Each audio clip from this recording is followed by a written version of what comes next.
Let's check back in with First Alert Chief Meteorologist Dave Aguilera. Dave, we've got some severe weather in our state. We do indeed. Those storms are just popping, and they just within the last few moments have broken the cap over the city in the Front Range. We take a look out at our city here. You can see as we look over from our mile-high camera, very dark clouds out there pushing out right into the DIA area, which we'll show you on radar in a moment. And the whole area that we have from Fort Collins through Denver all the way down to Colorado Springs has a marginal chance for severe weather. It's a 1 out of 5 chance, but any storms that develop in that area could drop some hail and some gusty winds.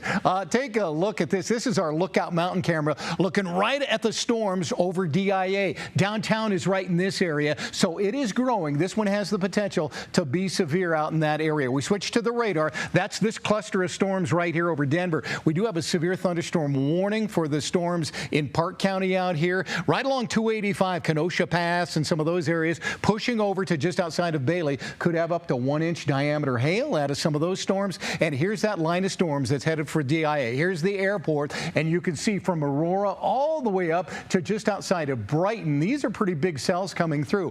Gusty winds right now, probably the main threat at DIA. Up to 60-mile-per-hour winds are possible out of that. This one, I think, is starting to drop some small hail. See that dark shaded area between Thornton and I-76? Wouldn't be surprised if we get a warning on that storm as it grows bigger and bigger. Down south, I do want to touch on an area right around Trinidad down here. They've had thunderstorms there that have dumped up to 2 to 3 inches of rainfall, and they have a flash flood warning in some of the mountains of Los Animas County. That's on the south side of La Veta Pass down in that area. And look at the big blossom of subtropical moisture coming up in that area right around a low, which is off the coast of California, but this is just pushing right in between storm systems across the nation, giving us this influx of moisture. Now, through the night, we have a chance of these storms getting big from Denver up to Fort Collins all the way down to Colorado Springs. I think after 10 o'clock, the chance goes down. We'll have clouds in the morning here on the eastern plains, and then in the afternoon tomorrow, isolated storms in the mountains out over the eastern side, the northeastern side, I should say,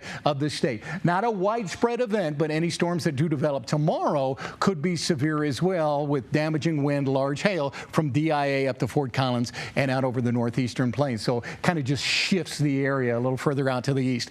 Temperatures tomorrow, mostly 70s and 80s across the state. It is going to feel a lot like summer tomorrow. And if we check out the neighborhood network up in Larimer County, Hudson, Keensburg, Grogan, all in the mid-80s. Same thing for Greeley, where we'll be 86. Fort Collins up there should be around 83 degrees the way things look, as will DIA. Tomorrow, 76 with isolated storms. Let's go in tight to that and show everybody what we're looking at here. Through the weekend, there are slight chances of storms, but once we get into Monday, Tuesday, and Wednesday, we keep that trend going, and I think Tuesday will be a pretty good day for more scattered showers and thunderstorms as well. Saturday is one of the days as well that northeastern Colorado could have some severe storms. I don't think Denver will, but you get up into that northeastern corner, we could have big boomers to start the weekend as well.